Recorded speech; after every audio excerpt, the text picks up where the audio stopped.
which is very, very different from, say, what was the last century. Very serious constraints are being imposed on the state governments in terms of certain goalposts in revenue deficit and fiscal deficit to be met. And this is contributing to a very perverse situation, let me say. I'll give you one example. By the Fiscal Responsibility and Budget Management Act, we are supposed to be zero revenue deficit by some particular date. This has created a situation when, year before last, the state governments in India had a cash surplus of 100,000 crores of rupees lying in the treasury. If there is any surplus in the treasury, they get automatically invested in short-term treasury bills of India government.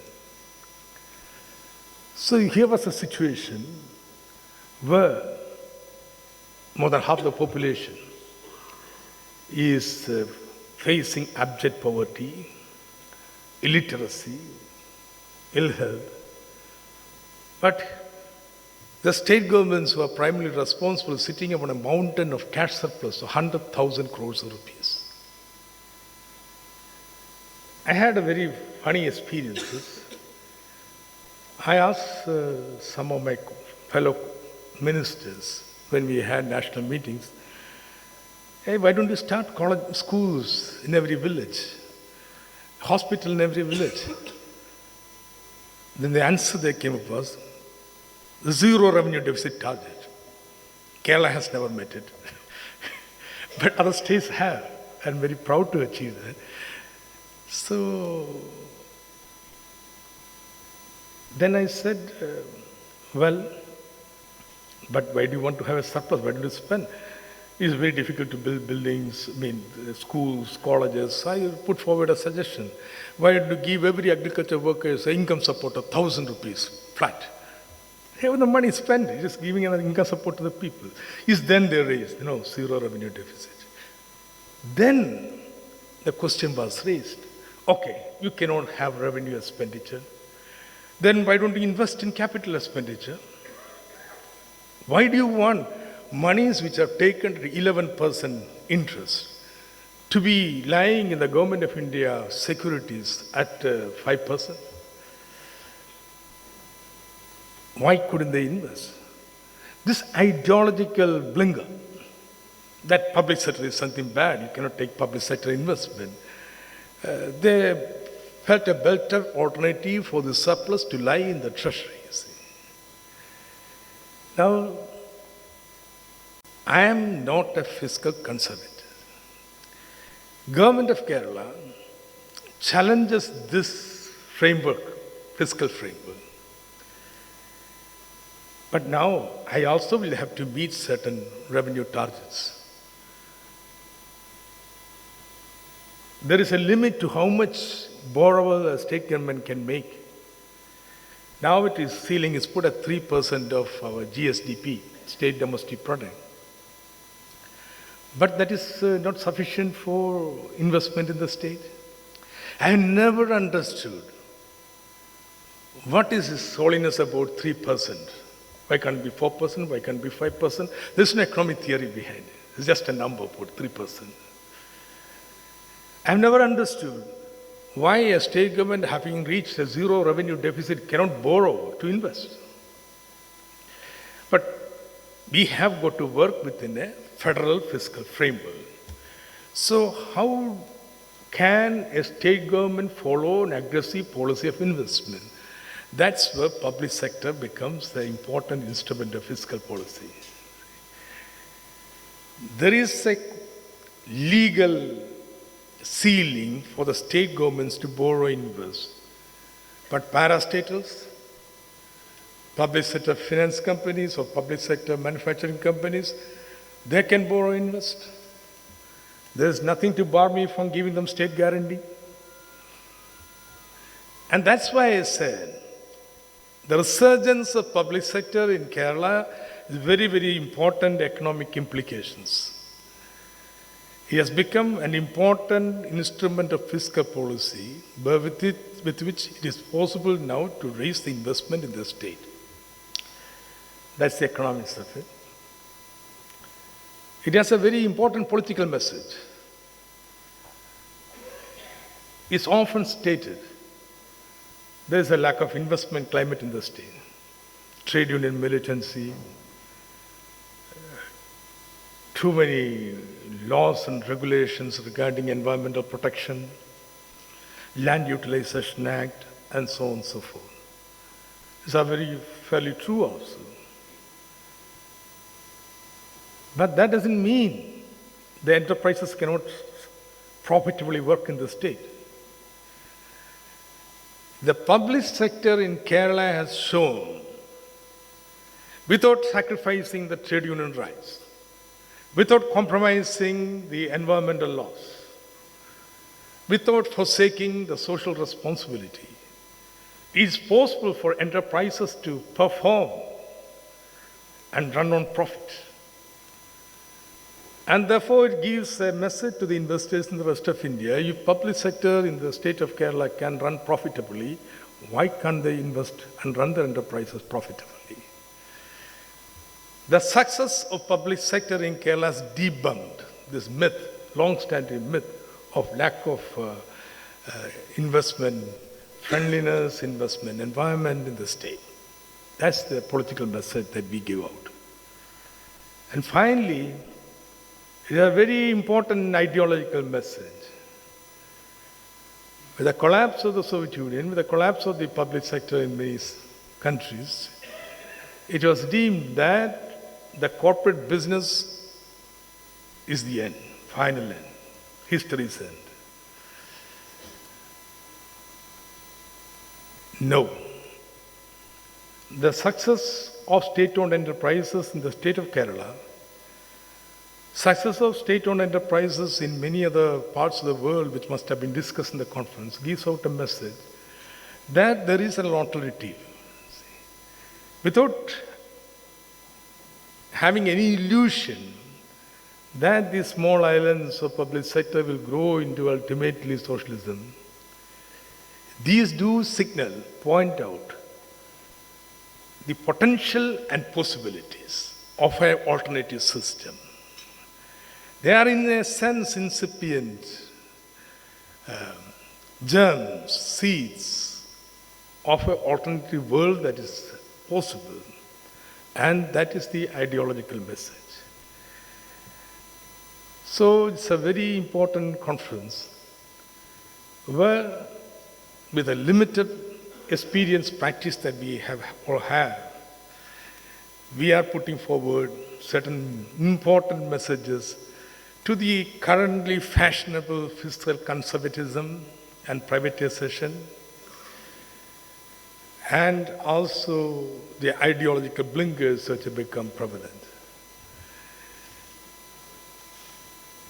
We are greatly thankful that all of you have come from various parts of the world and other states in India and the public sector units in Kerala to come together, share their experience, and give out this message loud and clear. I congratulate you. I congratulate the Honorable Minister of Industries, his department, and the representatives of public sector units in Kerala who are present here for the success of this conference. Thank you very much. Thank you very much, sir. I request Shri K. Padmakumar, Secretariat, to take over and announce the name of the dignitaries who will now receive the mementos from the chief guest.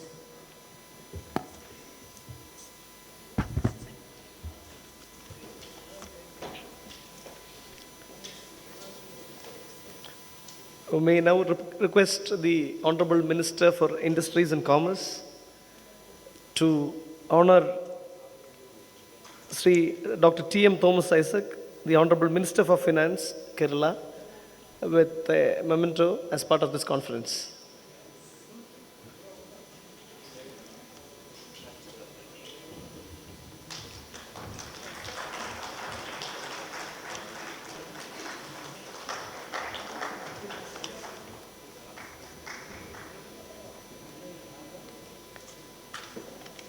May I now request Honorable Minister of Finance to give memento to Mr. M. Lawrence, General Secretary of the CITU State Committee, Kerala.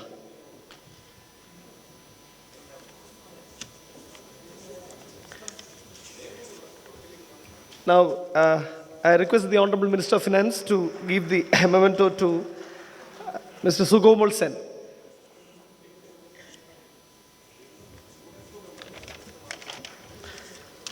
Dr. Y.R.K. Reddy has been a driving force behind this seminar.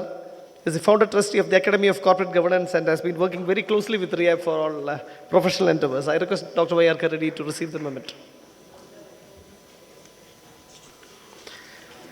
Mr. Alec Altonen has been kind enough to fly directly from Japan to Kerala. May I request Mr. Altonen to receive the memento. No, I would ensure that the memento reaches him. Mr. Dag Detta, I hope he's around.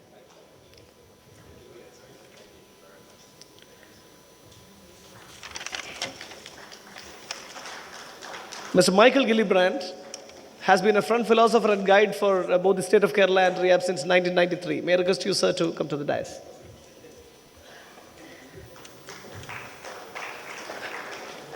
Mrs. Mariam Wissam from the small island nation of Maldives. Please come to the dais. She is the Director General of the Pension Supervision Department of Maldives.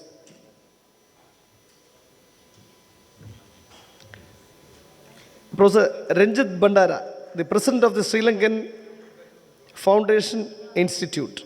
Please request you to come to the dais.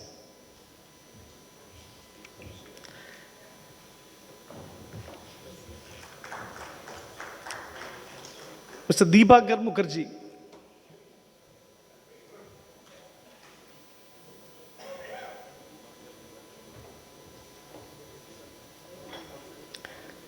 Is the Secretary of this CITU.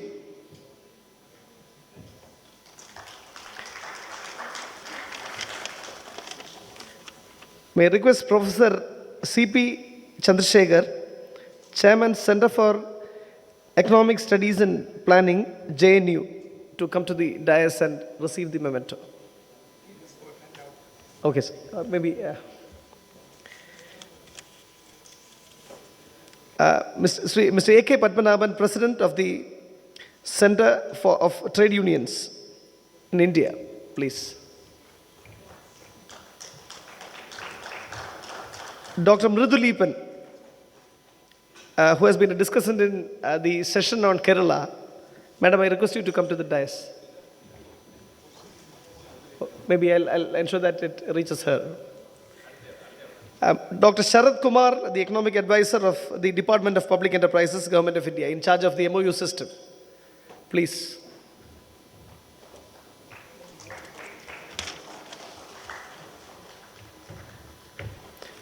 May I request Mr. Ronald Hamilton of the Boardroom Practice Incorporated, New Zealand.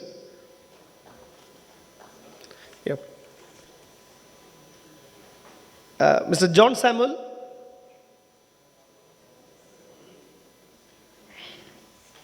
Mr. John Samuel is Head of Global Programs on Governance at the UNDP, Oslo.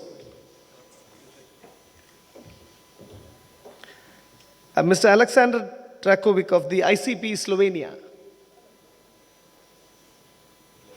Yep. Mrs. Reisibe Lepule of the Department of Public Enterprises, Government of South Africa, who was kind enough to travel at short notice. Now, this representation is based on a meeting with the High Commissioner of South Africa in Trivandrum. And there are plans for a knowledge exchange between RIAB and the Department of Public Enterprises in South Africa. Mr. Mumba Kapumpa, former president of the Institute of Directors, Zambia. He's a well-known advocate in Zambia.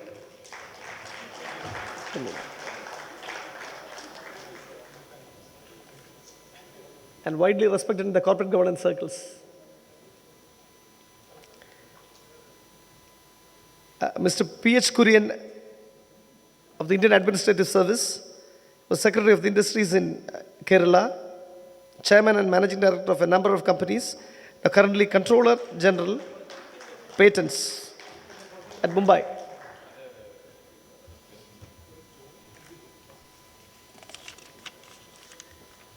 Dr. Ramachandran Takedatha, Vice Chancellor in CUSAT. Right. Mr. H. Mahadevan, Deputy General Secretary, World Federation of Trade Unions in the Asia Pacific region. Please come to the dais.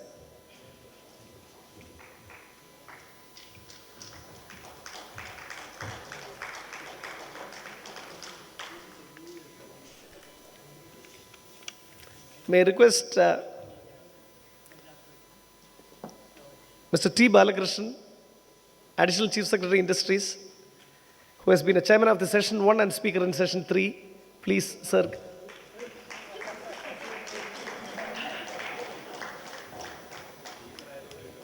Speaker. May I request Mr. John Mathai, as the chairman of REAB, for being a driving force within REAB for this conference.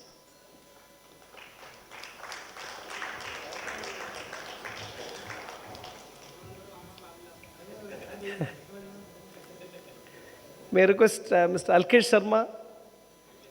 Yes, not there. So I request, it's not a formality, but I request Mr. K. Gopakumar, who has been in REAB for the past 3 weeks, to support us for organizing this conference. I want to place on record his contributions. Okay. Thank you very much. And finally, now I request our chief guest, Dr. Thomas Isaac, to present a memento to Sri K. Padmakumar, Secretary REAB, for being a speaker in this conference. A memento to Sri K. Padmakumar.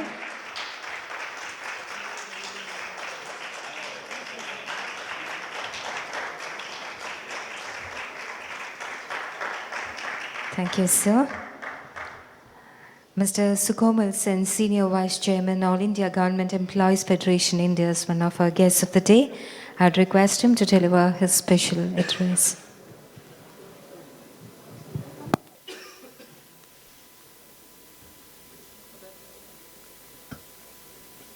Dear Finance Minister and Industry Minister and other officials, and dear friends and delegates, today I feel really excited to attend this conference. Earlier in Delhi also, in Ashoka Hotel, where a seminar was held and I attended it. Now the message of this conference is achievement of the Kerala state government within its limited capacity and within its limited constitutional jurisdiction.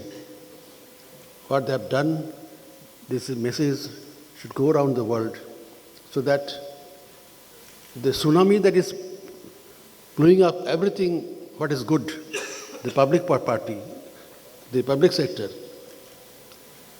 the tsunami of privatization, against that, I hope this conference and the participants of the conference will act as the ambassador to all countries to say that no, this tsunami is not devastating.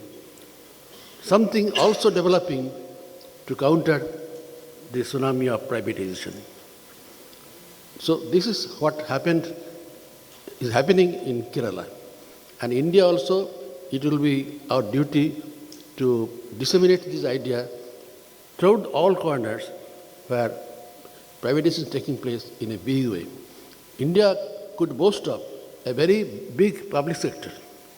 In fact, the world crisis all capitalist crisis in 2008 could not affect India to that extent that affected Europe or other countries. It is because of the presence of a strong public sector in India, particularly in the financial sector. Government tried to erode it, and they are eroding. Even then, we resisted. The working class and the trade unions and the progressive governments resisted it, and that's why the Indian people could be saved from to a great extent from the onslaught of this grave crisis of capitalism that started with the crash of Wall Street. So, it is not a place for giving a big lecture, but I again thank Kerala government